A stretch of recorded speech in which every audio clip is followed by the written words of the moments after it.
ब्रह्मांड का एक ऐसा रहस्य जो जानता तो हर कोई है, पर उसकी चेतना या अज्ञानता की कमी के कारण उसको कोई इस्तेमाल नहीं कर सकता है।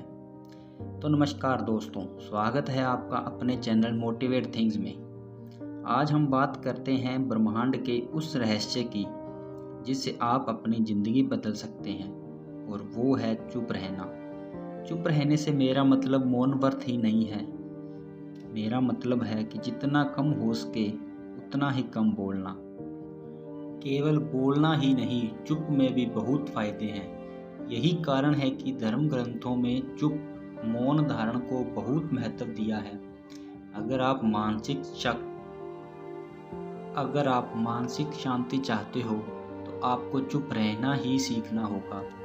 आजकल वैज्ञानिक भी मानने लगे हैं कि चुप रहने के अनेक शारीरिक व मानसिक फायदे हैं।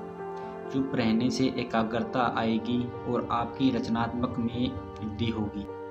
अक्सर आपने सुना या देखा होगा, जो साधु संत है वो अपनी तपस्या करने के लिए, साधना करने के लिए जंगलों की तरफ जाते हैं, क्योंकि उनको पता है वो शांति वहीं मिलेगी। वहाँ कोई आसपास इनको बोलने वाला नहीं होगा जिससे वे बात कर सकें। और अगर आप साधना की बात करते हो या मेडिटेशन की बात करते हो, तभी आप ऐसी जगह ढूंढते हो या ऐसा समय ढूंढते हो जिस समय आपके पास कोई भी न हो, जिसके साथ आप बात कर सकें। इसीलिए मौन को और चुप को बहुत महत्व दिया गया है।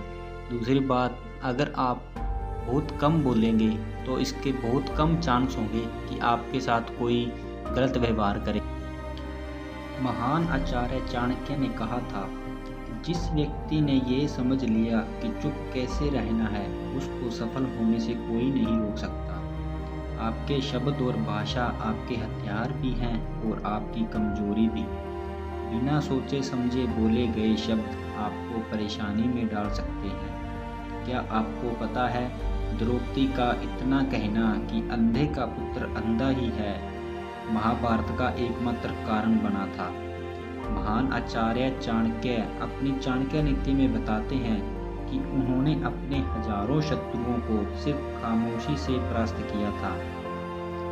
सिर्फ खामोश रहकर अपने शत्रुओं को विचारों में उलझाए रखते थे और समय आने पर ईंट का जवाब पत्थर से देते थे। अगर आप एक मजबूत रिश्ता बनाना चाहते हो तो आपको मजबूत विश्वास बनाना पड़ेगा, और विश्वास तभी बनेगा जब आप सामने वाले की बातों को ध्यान से सुनेंगे और कम बोलोगे। ऐसा करने से सामने वाले को लगेगा कि आप अच्छे इंसान हो और वो आप पर विश्वास करने लगेगा। आपने अक्सर देखा होगा कि जो कोई प्रश्न पूछता है तो उसके बाद रुकता ही नहीं है, दूसरों को बोलने का मौका ही नहीं देते हैं। अगर आप भी ऐसा करते हो तो दूसरों की क्या औकात है आप कभी नहीं पता नहीं कर पाओगे। इसलिए अपनी बात बोलकर शांत हो जाइए। दूसरों की क्या राय है ये जान लीजिए, शायद आपको कुछ नया सीखने को मिल जाए।